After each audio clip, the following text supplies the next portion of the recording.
everyone, I'm Mrs. Hepworth. Some of you have me as your English teacher. For those of you who don't, please enjoy this video. Specifically, I'm making this video to help you be successful on your final exam.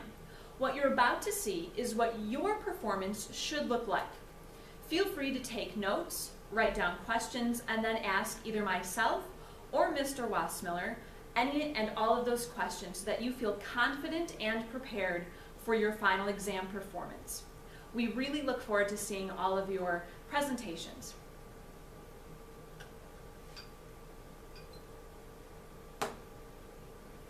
I read the book Out of My Mind by Sharon M. Draper earlier this year because it was recommended to me by some of my students.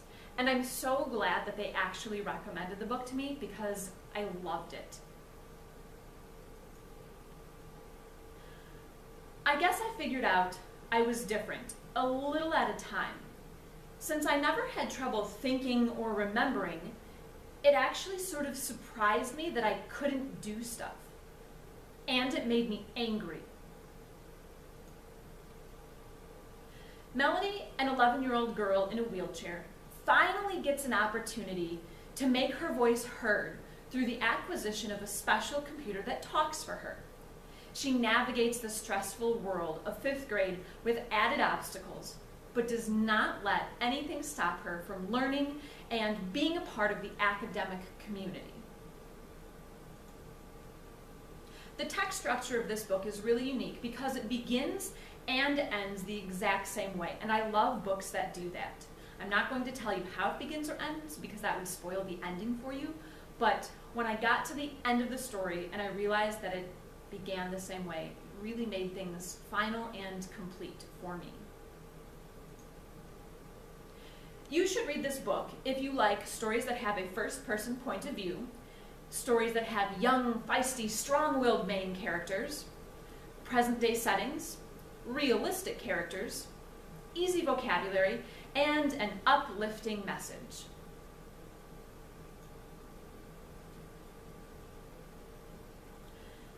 Here's how the book started to challenge my thinking. Everyone has something they struggle with, and it's always not right there in front of us. There's a difference between physical struggles and inner emotional, mental struggles. The physical struggles are easy to see. For example, in the story, Melody, because she has cerebral palsy, is in a wheelchair. She can't do certain things, like explained in her quote earlier.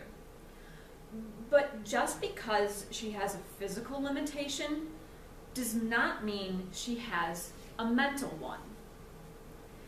And because Melody's physical limitations don't let us see inside her, it's difficult for us and her classmates and some of her teachers to truly understand what it's like to be her.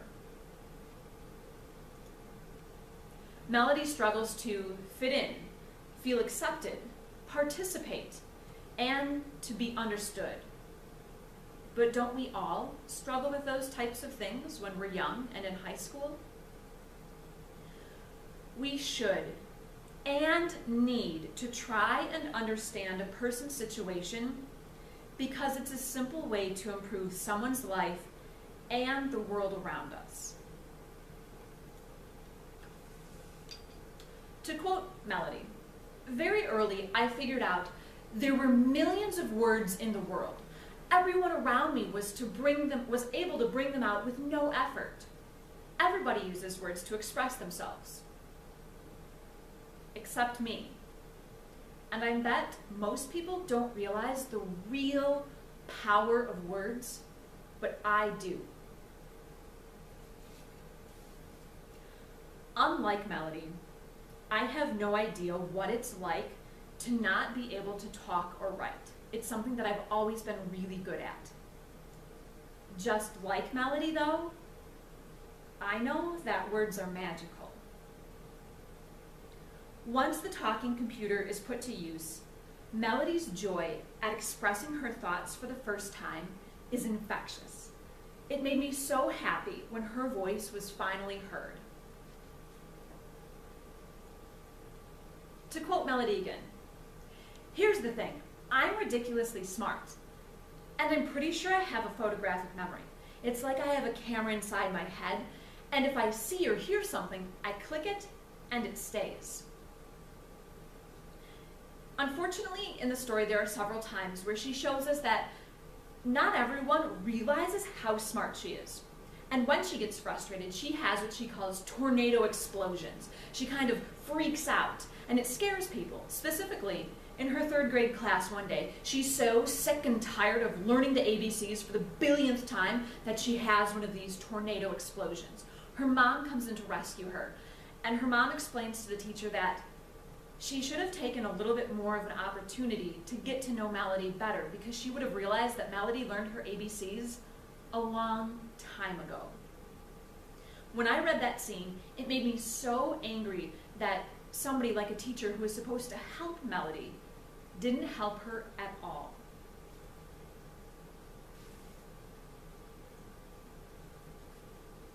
So the influence the book had on me. Draper's story put into words something I had experienced long ago, and she confirmed what I believe to be true. Specifically, everyone needs to feel included. And that sometimes what we see on the outside is not always true about what's happening on the inside. For example, earlier this year, my grandmother passed away, and I decided to share that with everyone so they knew what I was struggling with when I came back to school after the funeral. And I think it helped a lot because I knew that people knew what I was going through, and they understood that I might not be having the best day because of something that I had no control over. The other thing that it influenced me is that now I try to look for the good or the special talent in every person. Specifically, there are ways that I'm changing. I try to remember that everyone is not like me or my friends. We all come from different places and different backgrounds. Next, I always remember to look for those who are not always included, because I know what it's like to feel left out. And lastly, I'm working really hard to remember to ask what I can do to help someone else, especially when it comes to easing others' pain or struggles. Kindness and empathy go a long way, and we need to create a culture of inclusion and respect. I'd like to end by quoting from the musical Wicked. "So let me say before we part, so much of me is made of what I learned from you. You'll be with me like a handprint on my heart. And now, whatever way our stories end, I know you have rewritten mine by being my friend." Thank you.